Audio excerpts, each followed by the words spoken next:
great to hear the lineage, the history, um, in which the program was kind of built and built this name and uh, I would say any out of town team. So we played Buffalo St. Francis, Columbus DeSales, uh, who else? Warren Harding, I think just because they were across town. Uh, Poland, when we seen them in the playoffs, notoriety off of, but then, like you say, transition into a new era, new regime with Coach Specco. Um, it was different, but at the same time, it was still conservative.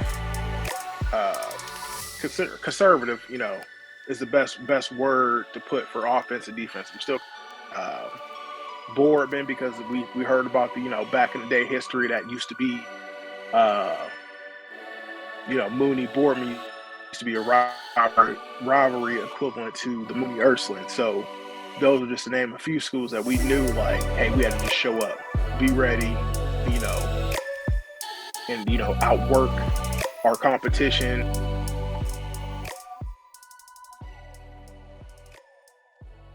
We're back with one more down.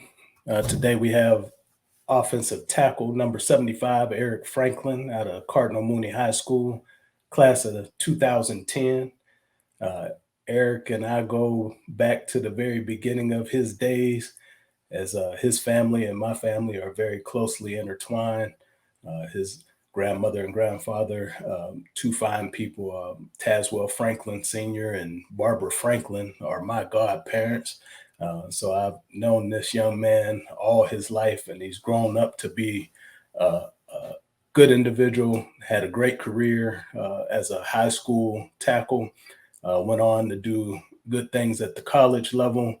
And it's a pleasure for me to get the chance to, pick his brain about his football experience, his journey growing up in Youngstown, and just being a guest on this platform. So welcome to One More Down, Eric. I appreciate it, Ron. Thanks for having me. You know, I'm start and let you, give your background and demographics coming up in Youngstown. Which part of Youngstown did you grow up in and get your start at? Little background about me: Eric Franklin, born and raised Youngstown, Ohio, South Side, I guess Upper South Side. Uh, some other guest on the show of saying, there's an Upper South Side, Lower South Side. I guess I was considered Upper South Side. Idlewood Avenue, Youngstown City Schools, K through eighth grade. Uh, Went to Cardinal Mooney for high school, grades 9 through 10. Uh, 2-year varsity athlete on football for Cardinal Mooney. Senior year, won a state championship title, 15-0. And that's my little spill. Went on to play, obviously, collegiate football for Youngstown State and Walsh University, where I finished my career. So, growing up on the South Side, you come from the area that we like to refer to as Uptown, and that was basically categorized. The Uptown Theater used to be up that way. Um, you know, During my youth, that area was loaded with lots of well-to-do, hardworking people. Uh, Everybody kept their properties neat and pristine, and I always enjoyed spending time up in that area, going up to Sheridan School, utilizing their playground, visiting some of the friends that I knew from Cleveland School. Um, what was your first entryway into sports? First entryway into sports, I have to say through the Youngstown YMCA. I think it was basketball, Mill Creek, baseball, and those two kept me pretty busy. K through 12, whether it be baseball, basketball, um, and then there was a pivot uh, between little league and high school where I was X marks the fat kid. So I didn't make the weight to play little league. So I was just like, well, I'm gonna stick to basketball, baseball. There's no weight limit, and baseball happened to be my first love of sport. And then there was a pivot between eighth grade, ninth grade, where I was seeing some playing time with football. Kind of liked it. Could kind of put some of my you know energy into a different pot as far as releasing it. And football kind of became my first love next to baseball. And one thing led to another, and football kind of just was my passion, my love. I was eat, sleeping, breathing football and everything around it. So what, you being a large frame individual and going through that growth spurt where you're starting to realize that, hey, I'm a lot bigger than everyone around me. By the time you finish high school, you're topping out at 6'7", 300 plus pounds. You certainly look like that path is gonna be it for you in your future, the way that you played and moved for a man of that size. But with a lot of youth, sometimes you have to kind of mature into the function of all of that. When did you begin to see yourself as an offensive lineman and really embrace that position, given your body type and your frame? I would say it was probably between my sophomore, junior year of high school. Um, Youngstown being a small knit community, my family, big religious family alongside of yours. So you got the church support, you got your school support, you got your community support, and that sophomore to junior year was uh, pivotal, I think, in the transition of going from didn't know what side of the ball I wanted to play on, what side of the ball looked good on, to hey, it's offense. Like that's just what it was. A lot of speed and agility camps internally with the city because, like you say, I grew at such a rapid rate um, and hit growth spurts. Uh, Faster, more aggressive than most uh, kids in my age group. So that sophomore to junior year with the agility camps and really honing in, they're like, hey, I like offense. Like, don't get me wrong, like I thought I was a defensive guy, but offense I just kind of grew to love and started to really kind of hone in on my technique. And I think it really came um, when I transitioned from Youngstown State to Walsh, where it was like I could tell and read defensive tells and signs and giveaways like more in depth to like a T based on like their body position on the line of scrimmage. So I think when that transitioned me to make that move. So who was that person that kind of put sports in your pathway? Was it family, or was it just something that you saw as an offering to kids? Did somebody put you in position for that, or was that something that you caught wind of and asked to be a part of? I would say it was honestly family. I don't have any specific memories of like myself or other kids. I just kind of we kind of knew what some of my other relatives were doing and sports they were into, and my family wanted to do and provide as much as they could possible, to keep me from falling astray or going down the wrong path. So they chose Mill Creek baseball, uh, the YMCA for basketball. Um, and, when the time, presented itself, I did, trial for junior high school football and track and so on. And I just kind of enjoyed doing it at that point. But prior to that, I would just say, family kind of was the big driver on giving me a different avenue to channel my, emotions into. Now, you know what? Jeremy Batchelor, he's one of those other long line of Mooney left tackles. But you're the first guy that I've gotten to talk to who wasn't a Coach Butchie disciple.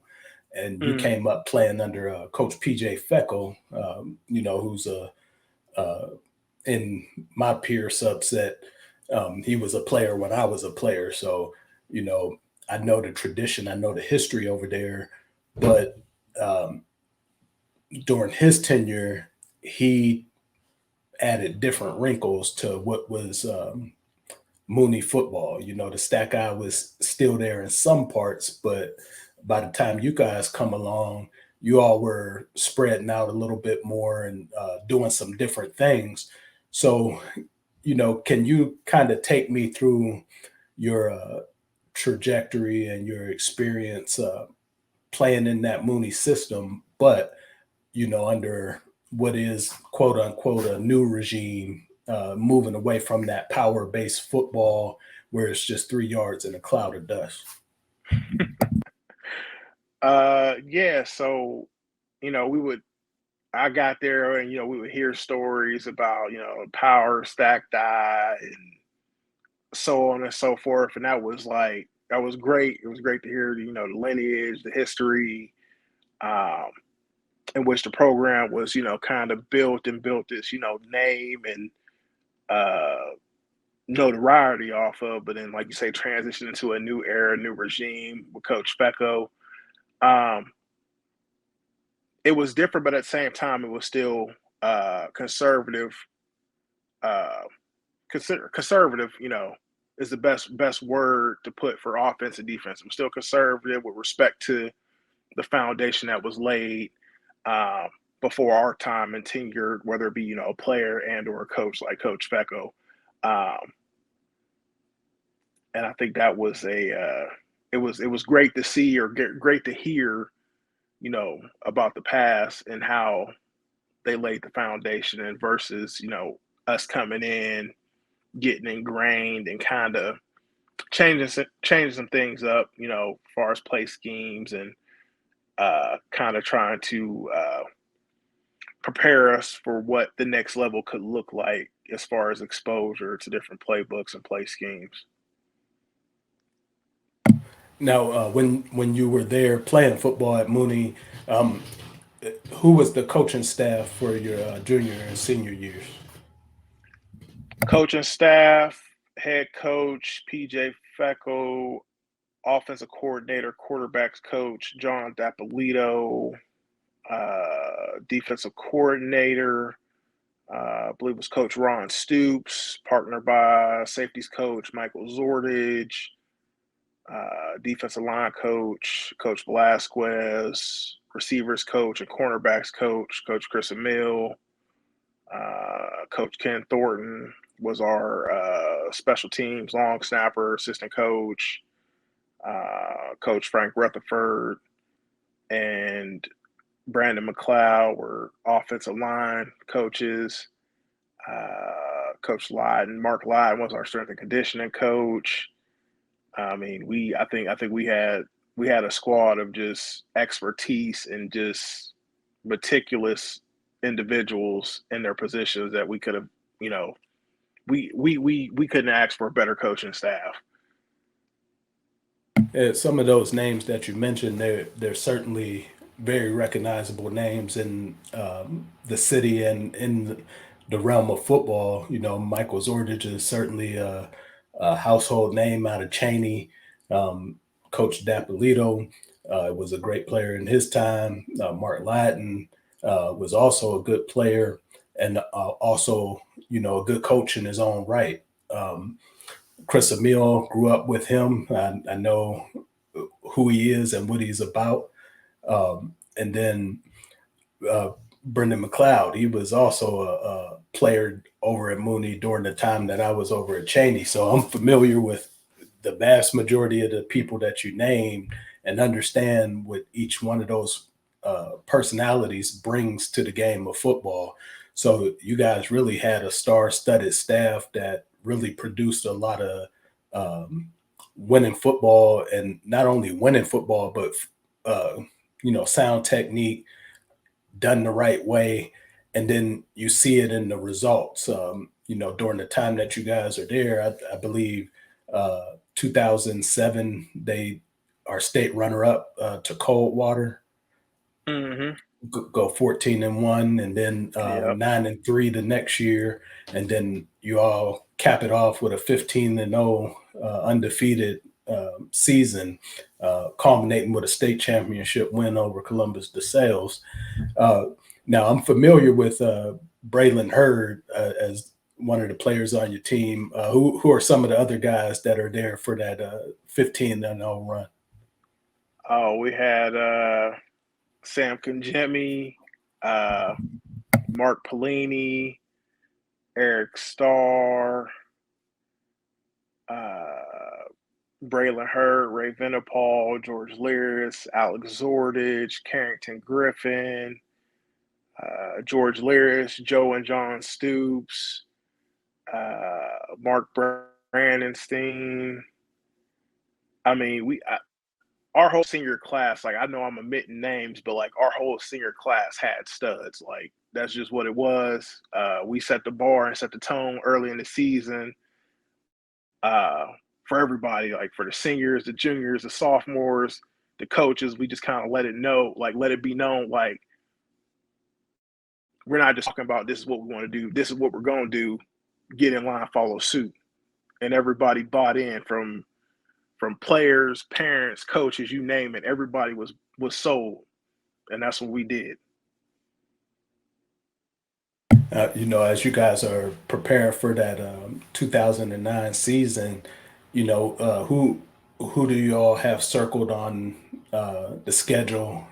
Obviously, Ursuline is just what it is. That Holy War is, no explanation. You don't have to really get motivated to get up for a game like that. But as you think back over those 15 games, who were some of the teams that you were either itching to play or wanting to prove that you all were the better team as you seen that schedule come out for the year? I would say any out of town team. So we played Buffalo St. Francis, Columbus DeSales. Uh, who else? Warren Harding. I think just because they were across town. Poland when we seen them in the playoffs. Um, Boardman because we heard about the back in the day history that used to be uh, Mooney Boardman used to be a rivalry equivalent to the Mooney Ursuline. So those are just to name a few schools that we knew like, hey, we had to just show up, be ready, you know, and outwork our competition on either side of the ball. So that was really huge for us. Those 4 or 5 teams I mentioned, just we knew we had to go in there with purpose, chip on our shoulder. But I think the most critical piece was we didn't look at the season or schedule as a whole. We just took one opponent 1 week at a time. So every week we just like, hey, we're trying to be 1-0. It wasn't, hey, we're 2-0 or 3-0. It was every week, let's be 1-0. And that's the same mantra and mindset we had for all those 15 weeks. And I think kind of played a part in, our daily lives now as we're, older and 13 years removed out of, high school. I think we take one thing at a time and execute and go from there. You know, when there's expectation heaped upon your team and your class, and especially if you're playing at a place where there's a tradition to be carried, um, you know, at, as you get into that varsity level experience, what do you know what your place is uh, in terms of the rest of the team? Do you feel like you're a guy that has to lead the way, or are you this? Are you there doing your job and playing your role and just the outcome is the outcome? Um, I think that's kind of a mixed bag. I think from what I was exposed to at Mooney, everybody had their role. Like whether you were a starter or a non-starter, there was something about you as a person, you as a player that you brought to the table uh, that just gelled and meshed with everybody's ultimate goal of being undefeated state champs. So I think everybody had a piece of the puzzle. Like for instance, me, I'm not a vocal guy. I'm not a loud rambunctious guy pregame. At times, I had teammates asking me like, "Why are you so mad?" Like, and it wasn't for any rhyme or reason, just because like I knew that when this was over and all said and done, the high school thing, like I will never find teammates with the passion and commitment like this ever again. We've always heard the saying, high school is the best time of your life. And it really wasn't starting to hit me till like week 13, week 14, week 15 of our season senior year. Like, I will never find a group of guys and parents like this ever again in my life if I continue to play on. And I stand by it today. I have yet to find the same level of commitment and energy that I've found with my high school teammates and their families and or extended version of my family. So uh, I think, like I said, everybody had their unique piece of the puzzle that they brought to the table. So what are those key moments that stand out to you during that season and that run? Because I'm looking as it's scrolling across, those first 2 weeks is they aren't blowout wins. So, there's not that early indication that says, hey, we're going to march through this 10 game schedule and come out with no losses. When as you guys get going, when does it become really apparent to you and your teammates that uh, you guys really have something good going there? I would think when we got the first the sales win in the regular season, that was huge, along with Akron, St. Vincent, St. Mary when we played them, because they had some pretty talented uh, individuals on that team that year, along with Steubenville, because what 2 years prior to my senior year, we had lost to them in the playoffs, and it was just kind of a bittersweet taste in our mouths. We're like, we shouldn't have lost to them. Um, the whole team wasn't, in sync completely. There was, signs of that nature, like, hey, we all have the potential. We have the potential as a team, but we just weren't fully aligned. And I think the last one was beating DeSales again. Uh, Kind of iced the cake on that. Like, hey, this is supposed to be the studdest team in Columbus, powerhouse program, this, that, and the fourth. And earlier on, we really didn't have our way with them, but on the back end, we really, showed up and showed out. Like, hey, we are that top tier caliber team in the state of Ohio. Matter of fact, in the country. But let us show you better than we could tell you. Now, given that you were blessed with that prototypical size, oftentimes if you're playing against high school level D linemen, you probably got a lot of guys by either a lot of inches or just outweighing them. Um, did you have any opponents that you felt like physical tools, equaled your physical tools, and you really had to turn that game up an extra notch to get the job done? Oh yeah, my buddy from the school up north, Ursuline High School, Jamel Turner. Uh, Me and him used to go at it. Junior year, I mean, he was a starter. I was getting some significant playing time. And senior year, we were battling. I mean, he was a phenomenal defensive end.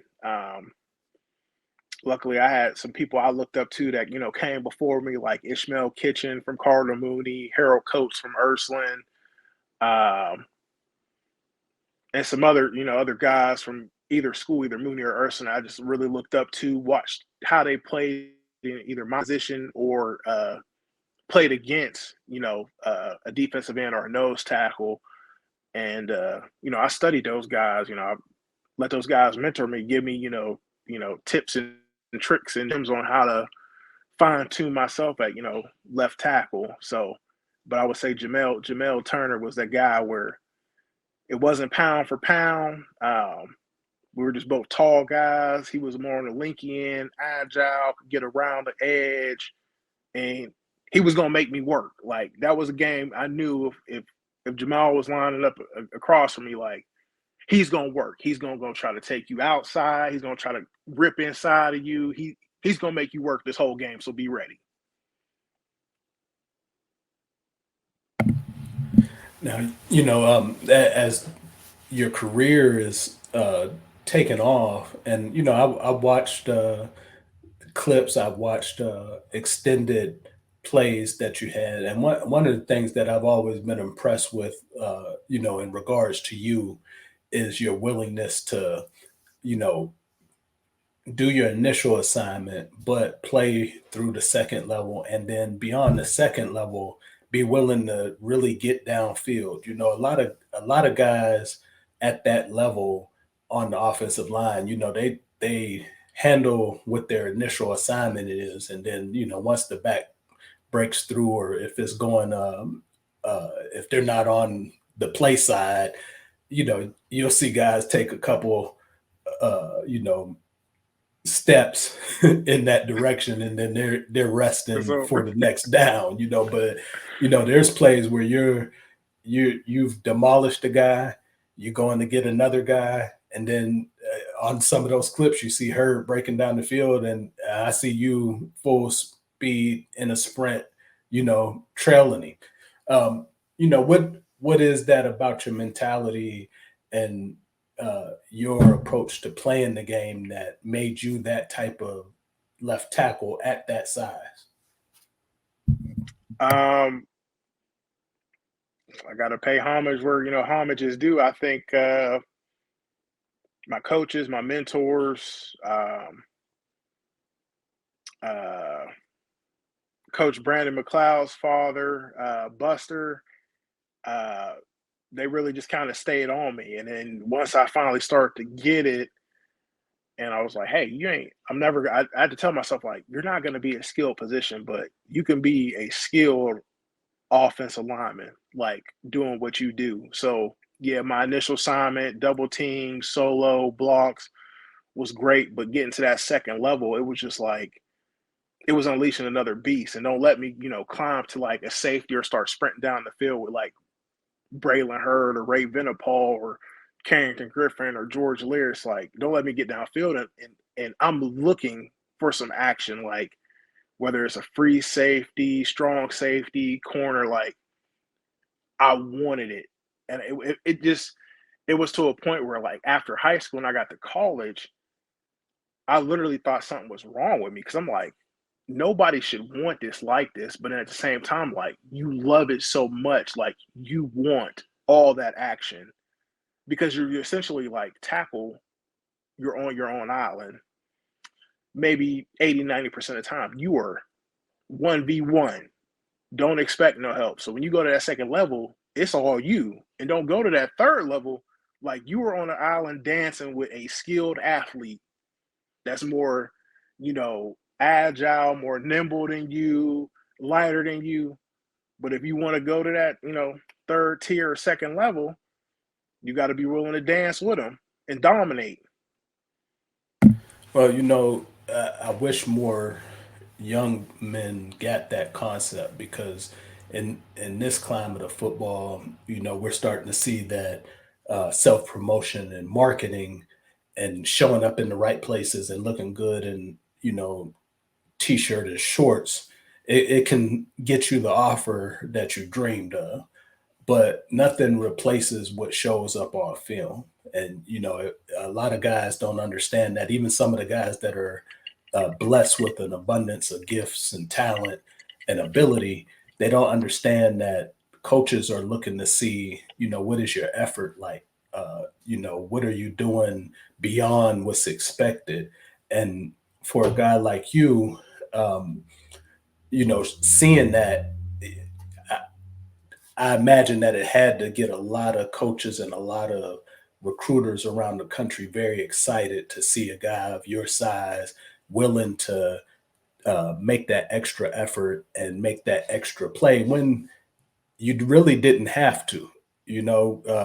There's times where the play is already happening and developing, and you could have been well within your rights to just do your job, but seeing that on film, your willingness to get to that next level, climb up there where the safeties are, and just ensure that you know the job is done and everybody's secure. That says a lot about what you would bring to the table to a top tier college level program. Touching on that, um, what type of interest and attention were you receiving over the course of those 2 years? And I know that's kind of a loaded question, but more so, I'm interested in knowing, when did you start to come on the radar as a recruit, and then how hot did the recruiting trail get for you personally? Okay.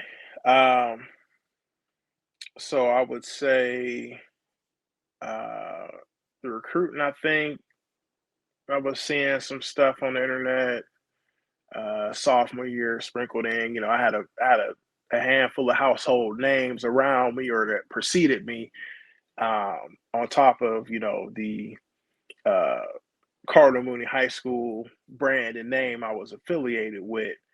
So I want to say sophomore year was sprinkled, but I think from junior to senior year it was like 0 to 1,000 real fast. Um, and going back on, you mentioned being my stature and going to the second and third level, and seeing somebody in my stature then getting downfield with running backs and just uh, it spoke volumes versus now where it's just like kind of like a marketing piece a little bit. Times have changed, and I can get that, um, but I think nothing takes the place of that finishing effort and that finishing drive uh, to do more than just the media or what things are portrayed to be on the media. So I think that went a long way. I was a prop 48 kid.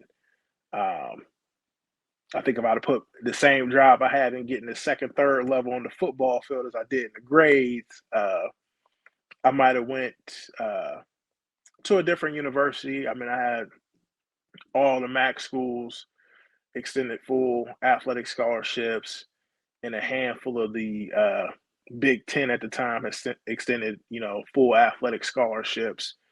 But I wouldn't change a thing for the world. It was learning experience, a molding experience. It kind of forced my hand, like, hey, we know what you're good at physically and your ability to play this sport, but let's challenge you more so academically than you've been challenging yourself or been, being challenged. Um, so I spent my time that first year, what was it, 2010, the summer of 2010.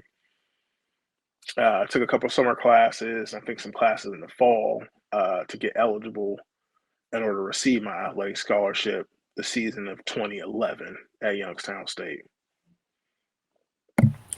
When you make that choice to stay local and play for the Penguins, which is that's still an accomplishment. During my time, uh, Youngstown was establishing themselves, but I think a lot of guys just wanted to get away from the area because either one, it was all we knew, or two, what was going on in the neighborhoods and in the streets was just pushing us to want to be outside of Youngstown. What was that environment like for you? Having to stay home and be in familiar surroundings. How did you acclimate to the program? Um, Staying home was a gift and a curse. It was a gift because I'm from here. I know the lay of the land. Uh, I know how to move and carry myself accordingly, where to be, where not to be. But at the same time, I was losing my sense of maturing and feeling like I was being able to grow up and mature on my own a little bit versus having my family and close friends 10, 15 minutes down the road. And we were coming into a new coaching staff. It was the Wolford era. It was after Coach Haycock and after Coach Tressel, those winning national championship seasons with Coach Tress. Um, but I said, I'm not really getting a sense of, maturing and learning how to really be on your own and be self sufficient. Um, I'm blessed and fortunate to have family and, my immediate family, my grandparents, friends. But at the same time, I said, you're not learning how to mature and, maintain on your own. You need to make a move because being home, I was just getting too comfortable. I was living on campus. If I didn't have somewhere, I could run up the street or I could call home and say, hey, can y'all get this for me? And I was like, you got to mature. Like, this is not going to be the case in the scenario the rest of your life. So let's look to pivot. And, fortunately, I landed at Walsh, which I thought was uh, I was making a bad decision because I told myself after Mooney, I said, I'm not going back to private school, anything. And I had my eyes set on going a couple places. But Walsh was really a blessing, uh, being that it was that structure I was used to. And then, coming from a winning program and faith based and, what I, grew up around, being indoctrinated and growing up in the church. So it was definitely a good fit as far as that, classroom sizes, and it actually gave me a chance to grow and mature myself and get outside of my comfort zone. So,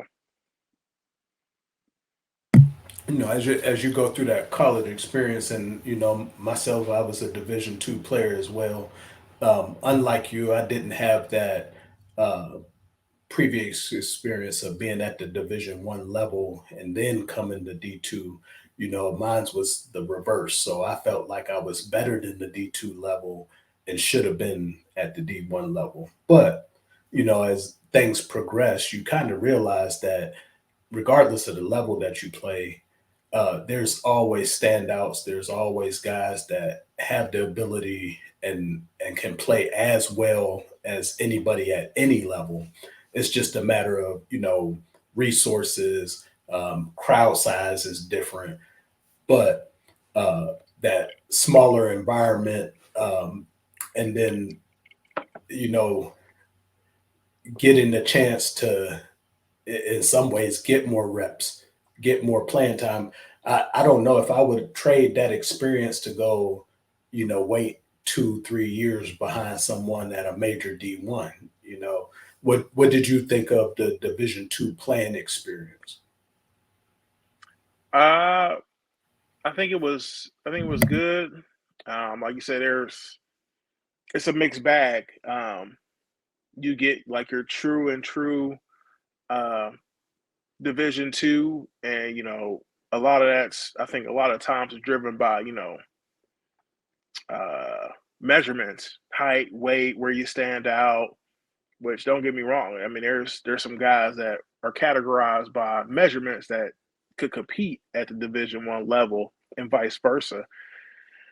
Um, I think transferring from Division I to Division II was good, um, but you also notice the will and drive and the buy-in, um, kind of varies and changes versus, Division 1 culture and camaraderie versus Division 2. And I think that was part of my the hardest part of my transition going from Division 1 to Division 2. And it was tough at first, and then once I kind of assessed the lay of the land and you know seeing where people were from, what programs they came from, and understanding that dynamic, um, it really kind of helped really mold and uh, elevate me into the that captain and leadership role, and how to maneuver and get the team to buy in, and just strengthen in areas where we needed to strengthen as a team and individuals. And um, I think it helped. I mean, to this day, I still there's guys that were in the same age group, or a few years off, that I still talk to in passing, and still try to uh, mentor and just share my wisdom, whether it's my life experience, or some wisdom somebody like yourself or my grandparents or your parents have given me, or coaches have given me over time, or where I found it applicable in my day-to-day life, whether it be coaching a seventh, eighth grade football team now, or in my professional career. So, As I followed your progression through Walsh, one of the things that stood out, and one of the things that I noticed very early on, was that you were a guy that was involved and out front, doing a lot of community service work, getting your feet wet in a bunch of different areas. That's not usually typical of an urban inner city guy. How did that um, school prepare you for life outside of athletics, uh, getting into the professional workforce, and then developing that identity outside of being an athlete? that's crazy you mentioned that. Uh, I would say, I'll start off with this. I've always been the only child. I'm still the only child. Um, so putting that in perspective, people, categorize being spoiled and sheltered and all those other stereotypes with that. So when I got to Walsh, then that was a smaller, university. It's kind of hard to hide at Walsh versus, Youngstown State. So I kind of just had to embrace it. It was feast or family. So it was like, hey, you got to step out your comfort zone. This ain't just Youngstown. You're not that guy. Like, you need to explore, more things and opportunity, and broaden your network, um, which was phenomenal, from a student experience, from an entrepreneur experience, to a you name it experience, like college experience. Like, I think I if I can go back and do it all over again, I would. Like, student athlete, I was involved in a student government, investment portfolio club, student government, a couple other things I'm probably forgetting. Um, I was on a uh, I was on a housing judicial board of some nature, that context, but it awarded me so many opportunities to be involved in other activities and clubs outside of what I was being paid to be at school for, which was football. Um, and I think that was awesome, because it forced me to get outside of just being in my silo.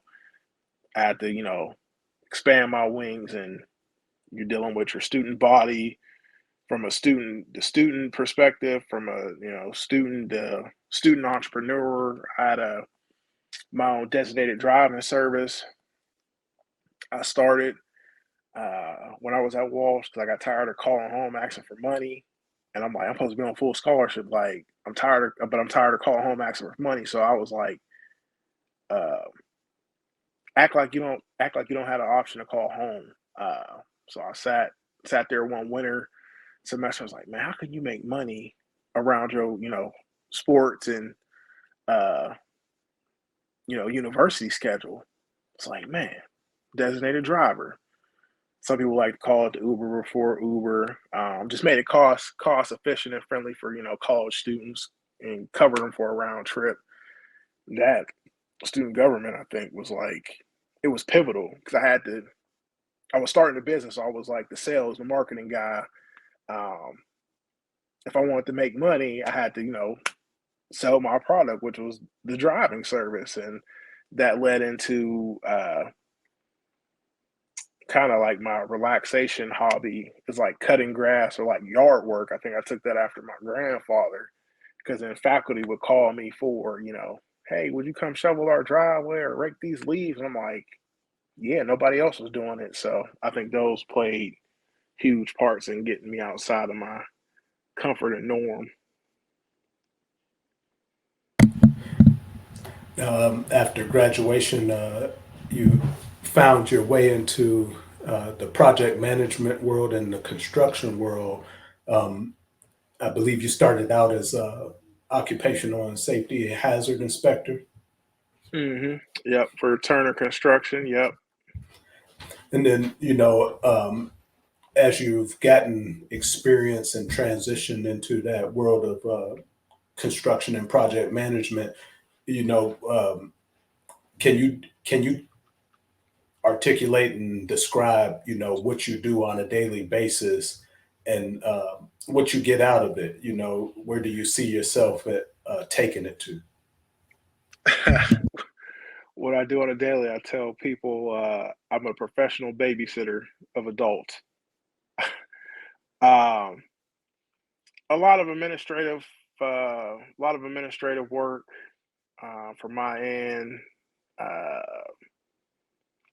cross-functional coordination between, my project superintendent or my project engineer or my general superintendent and trade partners that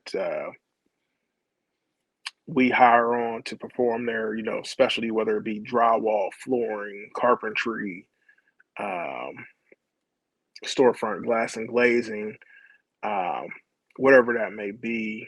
Um, that's what my day to day kind of looks like, dealing with billings and sometimes you're just a pair of ears to let somebody vent and blow off some steam. But I will say one of the things that I've gotten to enjoy and um, I guess what keeps me coming back day in, day out, year in, year out with the industry is um, one is I'm one in a handful of people that look like me on a construction job site. Um, our times changing and going in the direction of more diversity, equity, and inclusion. Yes. Is it going to take some time? Yes. Will it happen overnight? No. But from what I've seen from getting in the industry in 2017 till now, we're making strides in the right direction. And I get exposure to different walks of life. Whether it's people that look like me, don't look like me, speak the same, uh, language, origin, whatever that may be. Uh, it doesn't matter. I enjoy the exposure to different cultures, different backgrounds, and being able to at the same time, shed some light on who I am, who Eric Franklin is, where I'm from, um, understanding that my struggles are different than your struggles and vice versa. But at the same time, being able to shed some light on um, opening somebody else's eyes to uh, things that they might not be accustomed to seeing or adapting to or uh, adjusting to. Now, in the world that you're working in, and as you progress through these levels of life, what key things do you take away from being an ex-football player that you apply to what you do in your work life? I would say the time management and finishing what you started. Um, high school practice schedules, collegiate schedules are down to a science. Like you got 5 or 10 minutes for this section, 5 to 10 minutes for the next. You get a little water break,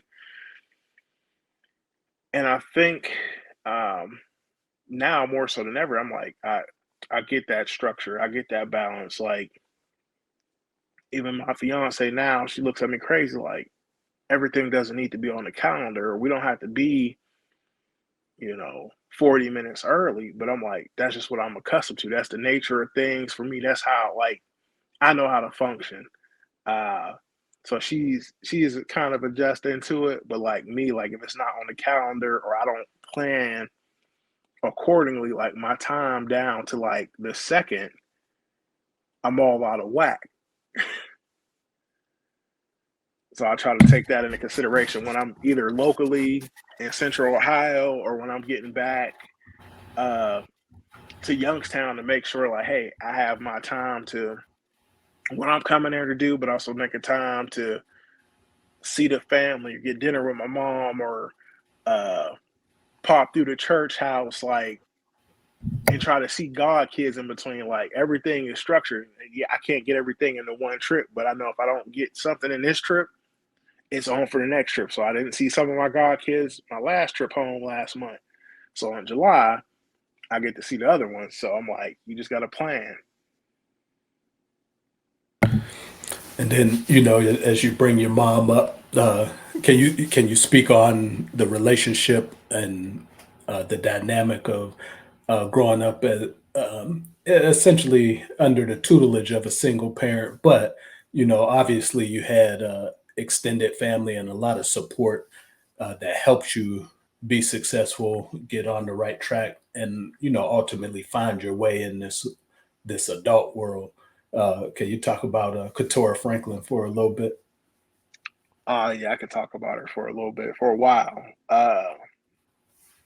So being raised by a single parent, single mother,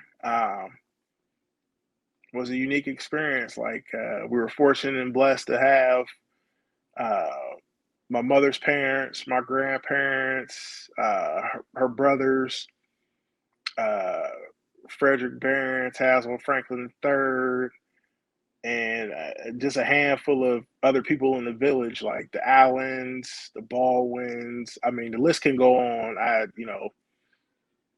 80% of the people in the village were from New Bethel Baptist Church. Some sprinkled in some teachers, Mr. Reynolds, Mrs. Moxley, Youngstown City School, you know, teachers I had growing up, uh, Mr. Dorenzo, but down on the back end of my mom, I mean, second to none.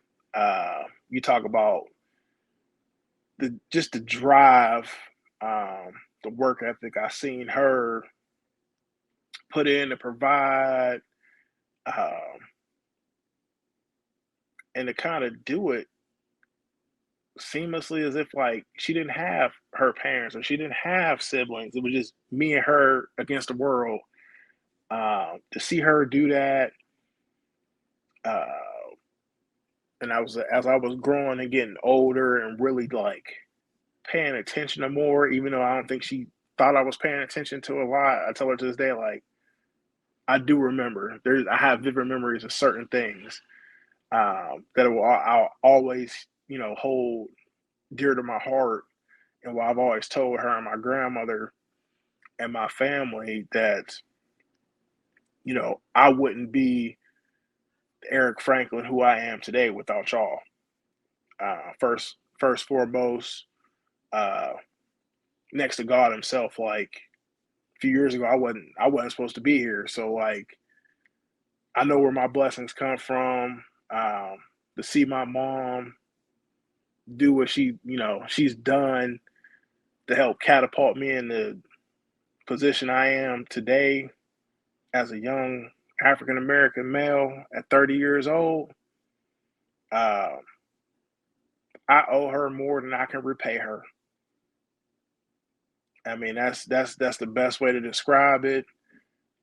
Between her and my grandparents, I'll call them to this day and laugh about something. I have a daughter of my own now, and I'm like, I get it. Like, I see why y'all did what y'all did, and chastise me the way y'all chastise me, and help me accountable the way y'all help me accountable. Because I said I'm literally getting everything that I put y'all through back through my little girl now, and I'm like, she's a spitting image of you. She's more savvy than me. Like, I was just kind of reckless with what I did. She is just more savvy, sweet, like, and I was just ruthless. I'm like, this is you, but a better version of you. So like, you're getting it. And my granddad, he's a man of few words, but I'll call him and he'll just laugh. He'll be like, yeah, that sounds about right. He'll just like laugh. Like, he knows like this used to be me and him. So now like I'm experiencing that same relationship I have with my grandfather with me and my daughter. And I'm like, it's crazy. But then it brings me back to like why I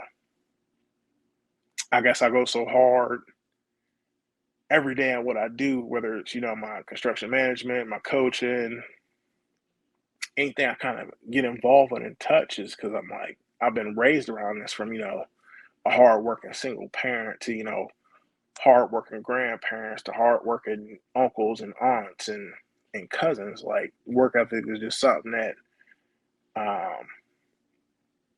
it really can't be taught. You just kind of like, you either embrace it or you don't. And I've just been fortunate enough where like, I had the best of both worlds. Like, some stuff, yeah, I can get away with. Other stuff, like, you got to work. If you want some extra money, you got to work. So I had to cut some yards. But my mom showed me like, if there's opportunity out here, go work and get it. As I listen to the journey and the growth and, get that picture that you paint of, your early foray into sports, your self realization of becoming a, a force on the football field. And then, as you said, pivoting into areas and opportunities and experiences that are outside of your comfort zone. I'm proud of the man that you've grown up to be.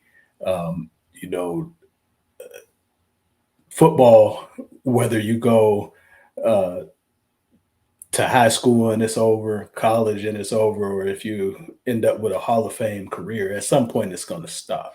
And then you have to contend with life beyond that. In saying that, if you had one more down, whether that be to play, to coach, redo, what would that be for you? Who would it be with?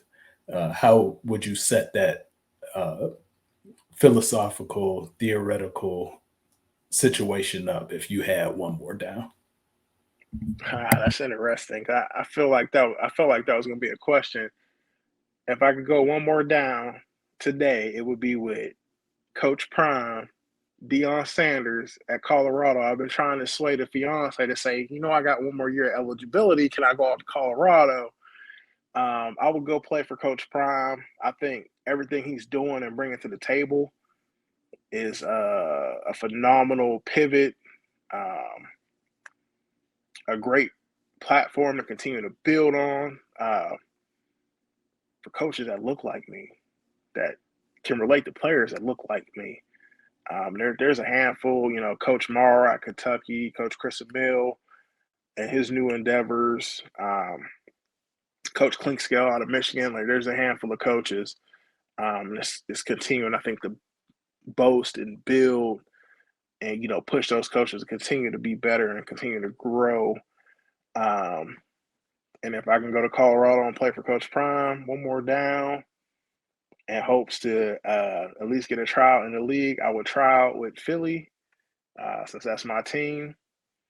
And I would be content retiring there if I made it on practice squad or, full squad. But at the same time, it's like um, I knew what I could do in sports. I knew what I could do athletically. I want to challenge myself, like we just mentioned, stepping out my comfort zone. Let's get to know Eric in corporate America. Like, we know Eric Franklin, E. Frank 75 from Cardinal, Mooney, Youngstown State, Walsh, this hometown hero, as they say. Like, I was cool with it. Like, I was done with it. Let's see what we could do in a different element, dynamic, and let's build your own legacy.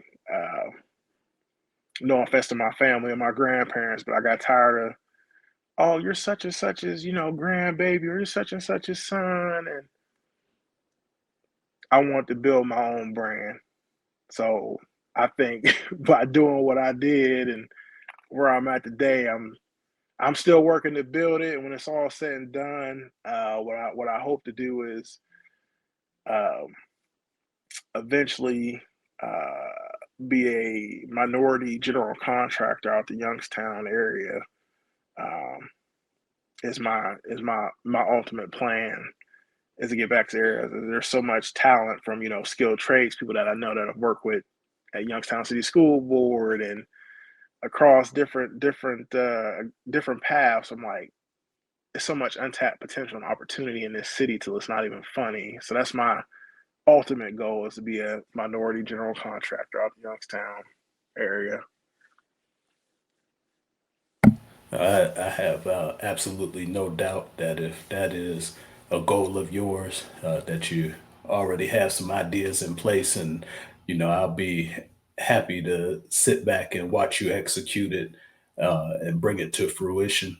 I've enjoyed having you on here for this hour, and getting that complete idea and picture of the man that you uh, have been groomed to be, and then pleasantly surprised to hear some of the things that you've had to develop on your own and become Eric Franklin apart from you know the Franklin's grandson or Couture Franklin's son. So you just keep doing what you're doing.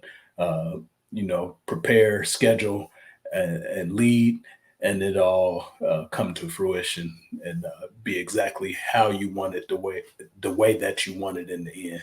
So I thank you for coming on. I appreciate y'all having me.